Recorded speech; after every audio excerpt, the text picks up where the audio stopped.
ones that weren't racist, or because that kind of narrows it down a lot. All of them.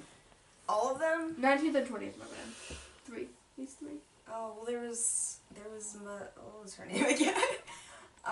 Something B something. Susan B. Anthony? Yeah, that one. But she was like racist, so. Was she? Was she? She must have been, right? I never read it. I know she was part of the women's war. Yeah, I mean, she was, but she was kind of racist. She still counts. She still counts? Okay. Well, did I ever say another one? No. Why are you holding 2 up then? You have 2 left. Oh, okay. I was gonna be like, oh wow, I'm doing great. Oh, what was her name? See, I feel so bad because I can never remember the names. There was that one transgender woman. She was black, and she was the one with Stonewall. I don't know. Oh. I don't know. I guess that was. You could more say of any name, and I'd be like, okay. Yeah, I don't know anything. Let's go with her. Okay. Let's see.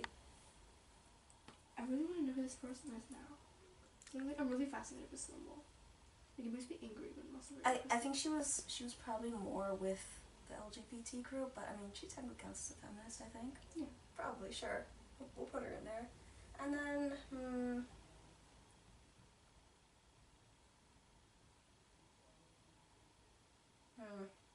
I don't know. They're not talked about a lot. Okay. Other suitable answers are Elizabeth Cady Stanton, Alice Paul, Margaret Sanger, Gloria Steinem, and Betty Friedan. Betty Friedan. Yeah, from the Mystique. Pretty cool. Have you read it? I like Ethel Payne. Because, I mean, these are just, like, women that I find inspirational. I mean, and I think they believed in themselves and believe that they should have rights and different but equal and everything. I wish they were talked about more often. Yeah, they should be. I feel bad that I can't even remember Susan B. Anthony's name. I knew there was a bad B in Cuban it. name, just quizzing you in history. Yeah, and then there were those 2 sisters who were abolitionists. But, Yeah, the Grimke. Yeah, I did Grimke kind of a report on them. Yes, I remember because I was in Oh yeah, you're in my class. I saw your amazing picture where you did a thing about them, yeah. Okay, second quiz question. Which women was well, I wanted to suffrage? mention actually more women. I was Ethel Payne, and then there was, well, Hedy Lamarr actually was, she created some sort of a code that helped in computer programs. I'm not actually very savvy with computer programs, but apparently she was actually, and she was also really pretty, so kind of busting the myth that, you know, you gotta be pretty or you could be smart. No, there was that one woman, Joan of Arc. Well, No, Joan of Arc, Joan yeah. Clark. No, was she the woman with the DNA sequence? No, that's Rosalind Franklin. And the other 2 guys took, like, they're like, oh, we did this. It's like, ah! No, you didn't. Yeah. See, this is the thing. It's like Hidden Figures. I had never heard of those women before, you know? That was a good movie. It was a really good movie. I like how they had, you know, not just her. I mean, she was the main character and it was big, you know, like, and she's like, you know, Little Miss. I guess, like, in this maybe could have been her personality in real life. She was, you know, a little bit, like, you know, awkward, a little shy or whatever, a little shy girl with glasses.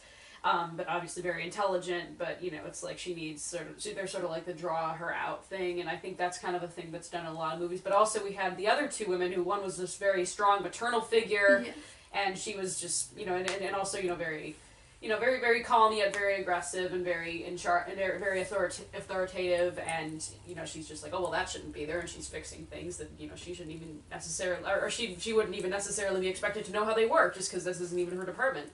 And then there's the other young lady who is, you know, she's very pretty and skinny or whatever, and you think, oh, she's just, you know, a pretty little ditzy girl or whatever. Basically, the fact that they had different personalities. Yeah, it's like they're not all just smart women. It's not like they're just represented by, oh, I'm a girl and I'm smart and that's it. It's like, I guess here's the thing. I didn't like, when I was a kid, the idea of being a girl, because the idea of being a girl to me was, even when I saw powerful female characters on TV, sometimes it's like, I still kind of saw them as a joke because it's like, I'm a girl. No, yeah, actually, when I was younger, I wanted to be a boy. Like, I was kind of upset I was a girl. I really wanted to be a boy. Yeah, I mean, I kind of felt that tomboy. I was such a I know. I associated these feminine things with this lack of opportunity, and what I didn't realize is, and obviously, you know, there's some, you know, feminine traditions or whatever, it's like they got put onto women to sort of be like, and I guess that's the thing, is like, well, how do you define your femininity? Then that's something that's really up to each person individually. Yeah. And I guess the biggest challenge for me as a feminist, or just as a person, is just going, you know, I have to respect other people's choices. It's like, if other girls want to dress in a way that's like, you know, that I might be like, well, I wouldn't dress that way, it's weird and provocative to me, and I feel uncomfortable or whatever, it's like, well, that's just me, and I can choose not to do that, but they have the choice to do that, and them doing that isn't wrong, and they're not committing any crime, and there's no, yeah, and I guess the idea, too, with the dress code, it's like, I mean, I don't feel the need necessarily to dress provocatively, but I know some girls, it's like, or to dress in a certain way that some people consider provocative or whatever. But, I mean, however I decide to dress, and however another person decides to dress, whatever they're comfortable with, whatever makes them feel empowered, whatever doesn't pose a harm to anybody, what doesn't offend anybody. And I'm thinking, you know, the fact that we would find a woman's body offensive, or especially a woman's body instead of a man's, maybe, is kind of like, yeah, that's not cool. Like my breasts aren't more offensive than a man's Titties chest. Yeah. That's how I feel about, like, I mean, it's like these feed children. They're not. If you have a problem with them, that's your problem. This is just a part of my body, and it's not offensive to you. It's not hurting you. It's not threatening you. You know.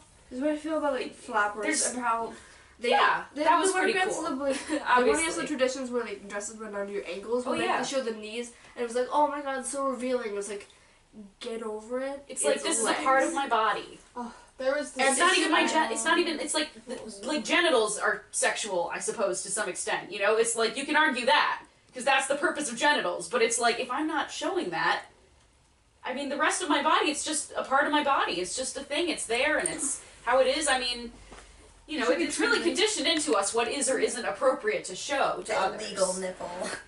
Yeah, I know.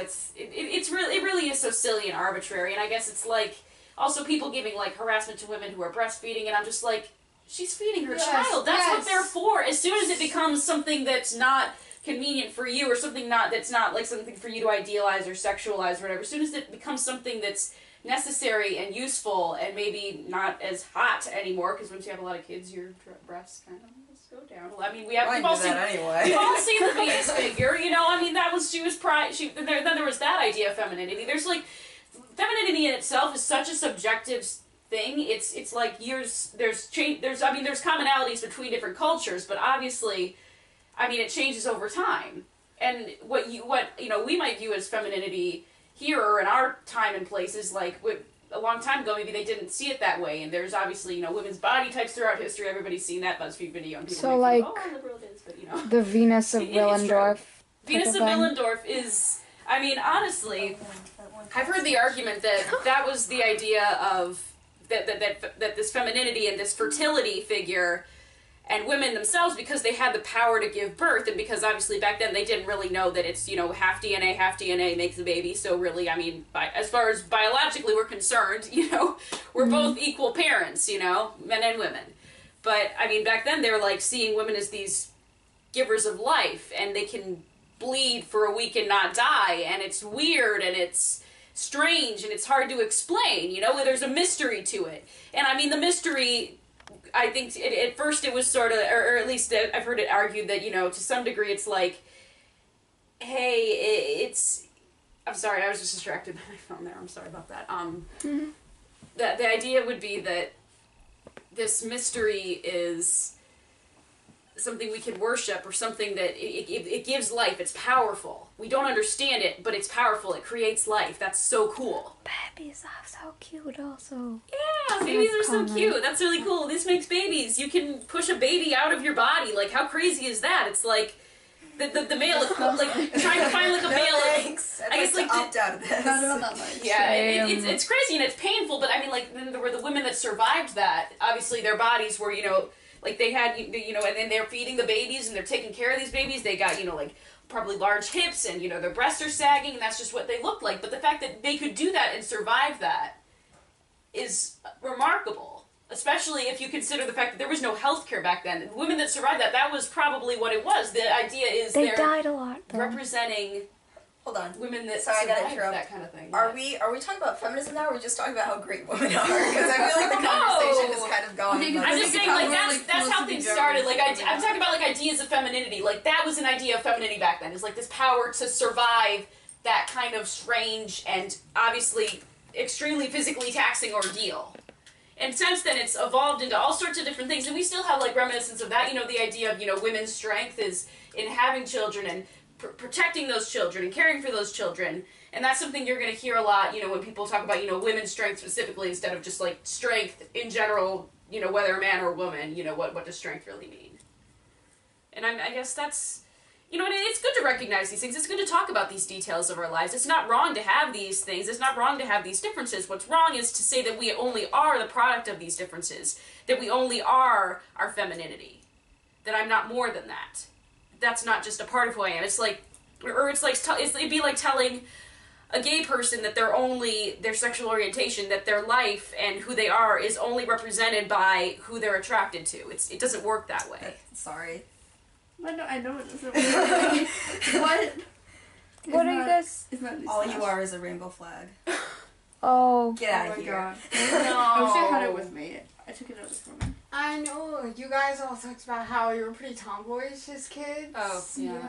Mhm. Yeah, I don't know, maybe I just wasn't exactly much of a tomboy in my early years. Like, in elementary school, from about, like, maybe 3rd grade on, I got more of a tomboyish outlook, I guess. But before that, I was actually, pretty into the damsel in distress role. My mom likes to play that role sometimes when she's like, she mentions to me, she goes, sometimes I just play the I'm just a girl card when she's at the store or whatever, so people will help her. And I'm like, and of course my little feminist is all angry. I'm like, Mom, you're perpetuating a stereotype. But Like I mean, getting out at the of same time, speeding tickets and stuff like that. Like using a like little bit. I mean, the standards that I they've don't know. given you. I mean, like, when I was... to be fair, I'm sorry. That's good. Like, when I was young, I always wanted to hang out with guys. Like, Me too. I didn't Oh, have a me lot of too. female friends because I didn't want to be a girl. Because I Yeah. thought girls were kind of, like, I know, right? weak. Femininity, we I was associated like, it with oh, those guys, things. guys, they like explosions and Like, you have to action rebel things, against- and I like that kind of stuff. So maybe I should just hang out with guys all the time. Yeah, we have this idea that they're so exclusive. It's like you can't be like this and also be feminine. Like you can, and I was thinking, oh, well, I can be a girlness, but I have to hide my girlness. I have to hide my femininity. I have to gravitate towards a more masculine thing because these things are masculine and these things are feminine. And I was thinking to myself, oh, you know, I'm being tough. I'm being one of those empowered girls or whatever. But really, I was, you know, I was falling for it. I was not swallowing. like other girls. Oh, I hate One that. all of this. Yeah, exactly. That I'm not like other girls thing. It's another way we kind of bring each other down, and that's the 20,000 idea of feminism views is at that a we're trench respecting each other enough to say, you can make choices that are different from mine, and that's okay. All that I care about is that you know that you deserve to be treated with respect, and I'll be here for you to stand by you just as a person to another person. You know.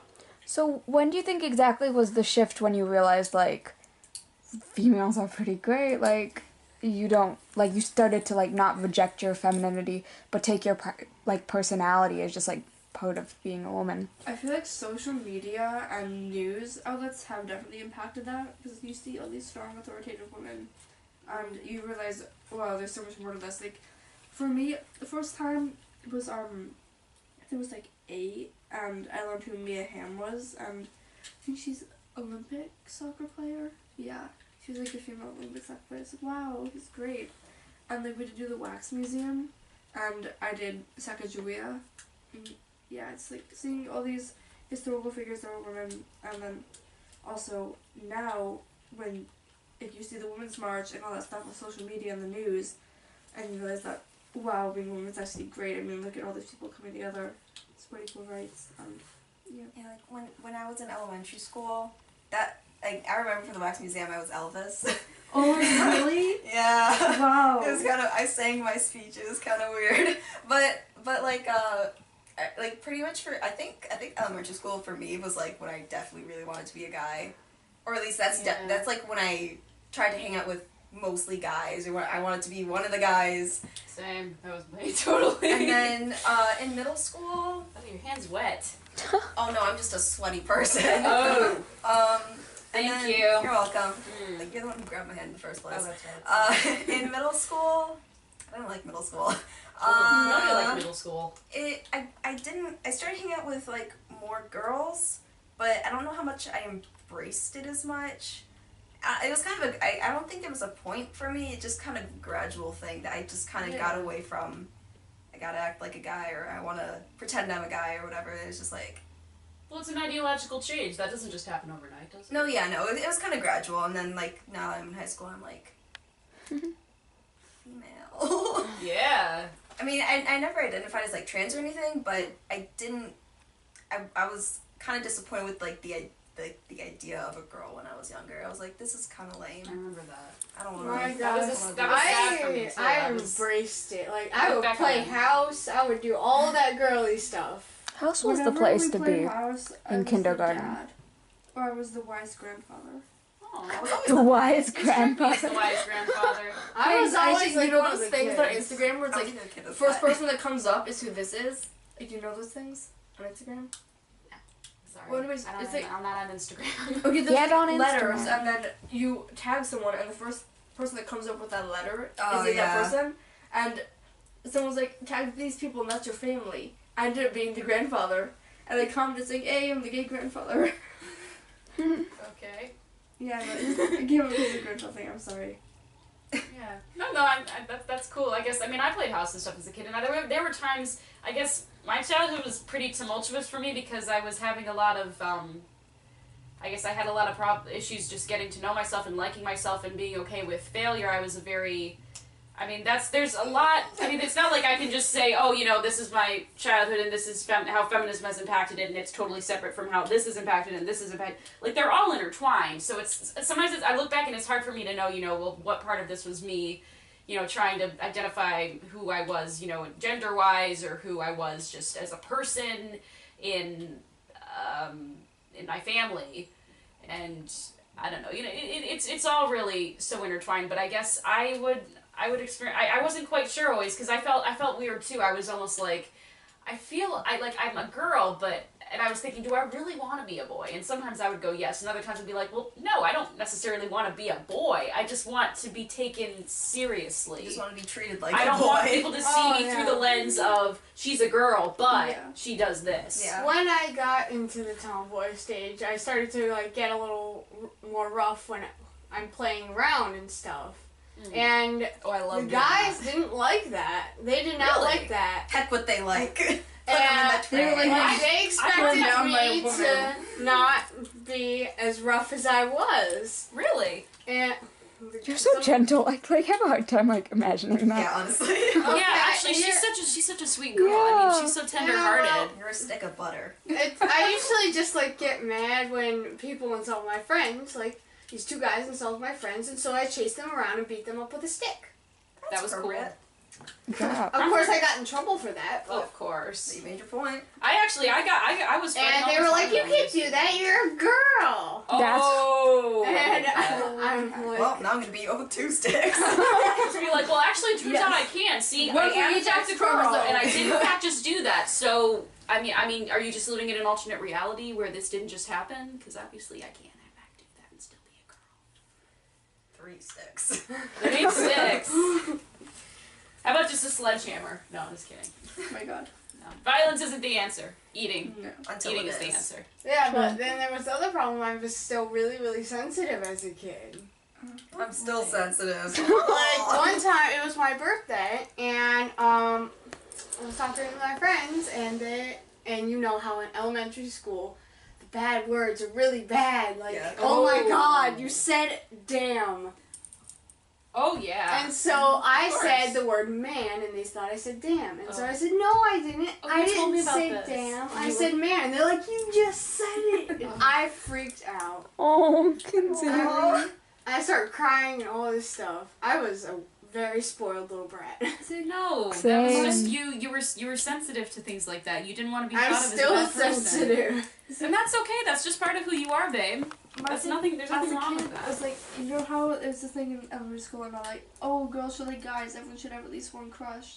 Oh, Something like that. I still At have least not had a one. crush. Okay. Yes, you did, Peter Pan. Well, yeah, but a real crush. Okay. The homosexual is talking. Sorry. Oh my god. Okay. True though, but Rudy, listen. So, yeah, I didn't really get that. I didn't get the memo that girls were supposed to like guys, guys were supposed to like girls. That was like norm per se. And like I liked girls as a kid, and I didn't understand like it wasn't okay. Like my Barbies married each other. I had a crush on like Belle and then Eris, but also like Milo Thatch. He is my son, so I don't like him like that. But I mean, platonically, he's amazing. So yeah, it's like I found myself thinking, I do like guys, but just like not romantically. Like I love Benedict Cumberbatch, I love Andrew Scott, I love those actors and characters, but like not romantically.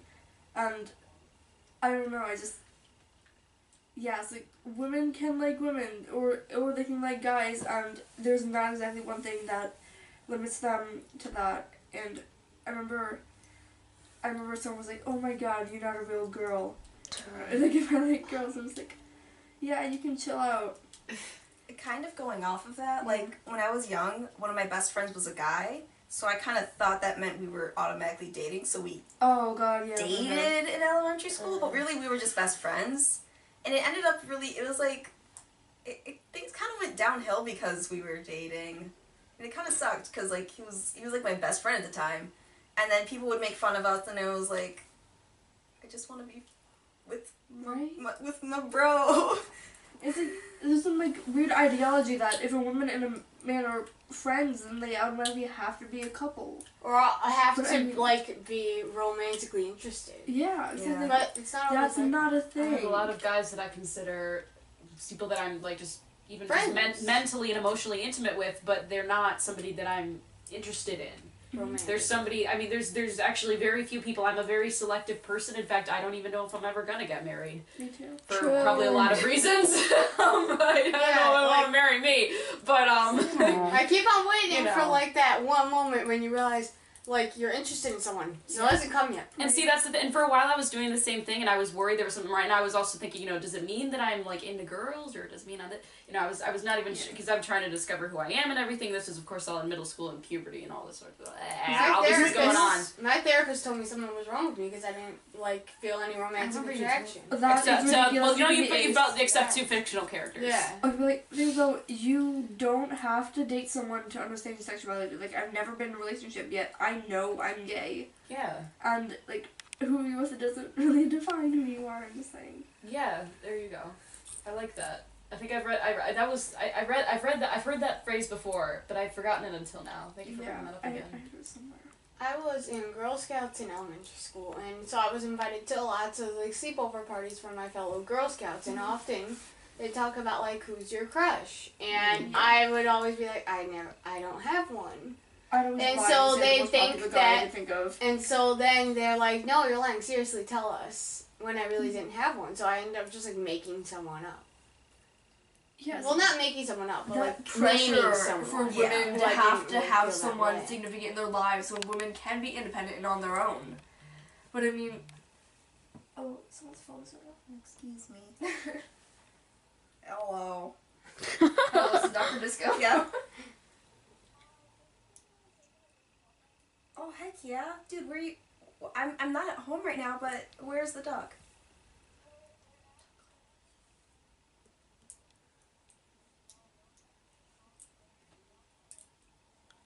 Awkwardly filming this We can conversation. go right now. Yeah, I'm What? leaving. There's a baby duckling.